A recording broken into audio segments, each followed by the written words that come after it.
Let's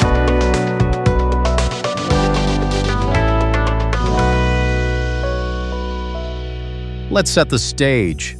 Imagine it's a quiet afternoon in America.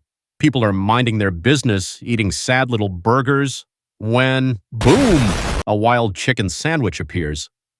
But not just any chicken sandwich. We're talking about the chicken sandwich. The one that launched 1,000 imitations, crashed drive-thrus, and sparked the great fried chicken wars of the 21st century. McDonald's panicked. Wendy's broke out in hives.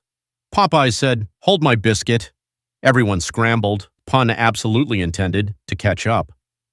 This humble little sandwich from Chick-fil-A didn't just sell, it started a movement, a cultural moment, a lunchtime love affair, and right next to it, shining like a golden crisscrossed crown, the waffle fries, engineered to perfection, shaped like tiny edible tennis rackets, built to scoop ketchup like it's liquid gold. Together, they form a duo so irresistible, they might as well come with a warning label. May cause addiction, joy, and long drive-through lines. So now that your stomach's growling and your curiosity's sizzling like peanut oil in a fryer, let's go backstage. We're talking behind-the-scenes access to the magical land where chicken dreams come true. From top-secret spice mixes guarded like they're in Fort Knox, to a waffle fry cutter that looks like it could be used in a Bond villain's lair.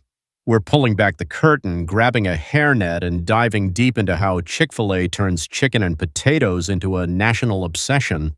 One sandwich, one fry, one my pleasure at a time. And remember their favorite saying? We didn't invent the chicken, just the chicken sandwich. Is that a little cocky? Sure. Is it technically true? Not even close. But hey, when your sandwich is this good, a little sass is allowed. Our story takes flight, literally, just south of Atlanta, in a sleepy little town called Hapeville, Georgia. Picture this. The year is 1961. Elvis is king, cars have fins, and fried chicken still comes with bones and a warning from your doctor. Enter a cozy diner called the Dwarf House, run by a guy named Truett Cathy, a southern gentleman with a dream and an empty fryer. Now, here's where it gets juicy. One day, Delta Airlines, yep, the people who still lose your luggage, had a problem. They had a truckload of boneless, skinless chicken fillets that were too chunky to fit inside their tiny airplane meal trays. And instead of tossing the bird, they said, "Hey, let's give him to Truett. That man can fry anything." So Truett, never one to turn down free meat, takes the shipment. Now, let's pause here. Back then, boneless chicken was like tofu at a Texas BBQ. Suspicious. People wanted chicken with bones, skin, and drama. Boneless? That was just weird.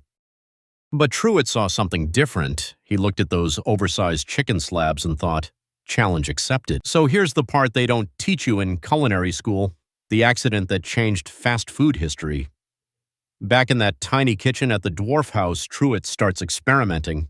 He grabs the chicken, heats up the pressure fryer, and then, like a southern mad scientist, he starts throwing seasonings into a bowl. But not just any seasonings. We're talking the whole spice cabinet. Paprika, yep. Garlic powder, cayenne, why not?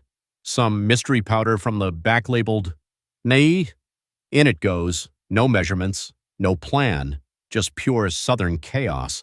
Some say he sneezed halfway through and added twice the black pepper. Others believe an angel whispered the blend in his ear.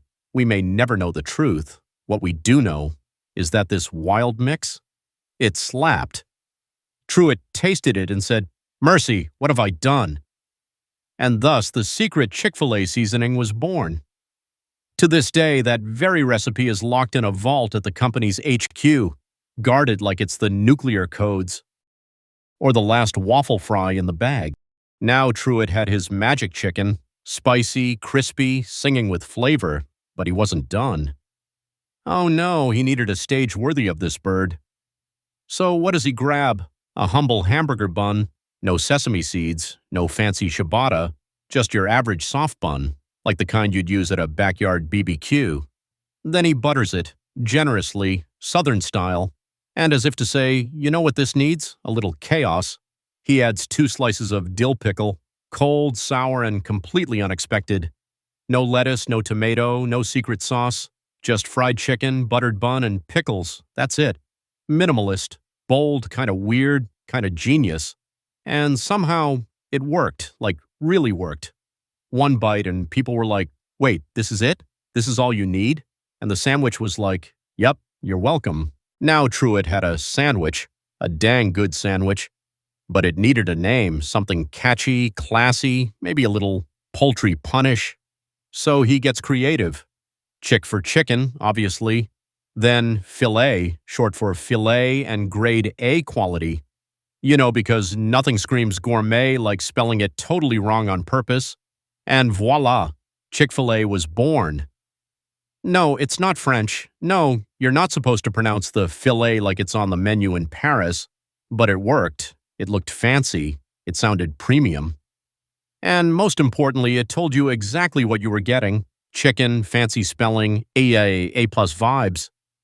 It was the kind of name that made people say, wait, is this fast food or a luxury handbag line?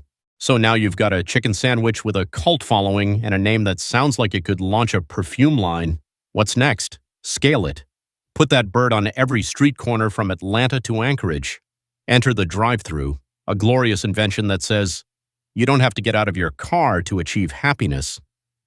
Chick-fil-A leaned hard into that, and while other places gave you robotic next window please, Chick-fil-A gave you smiles, real ones, with eye contact.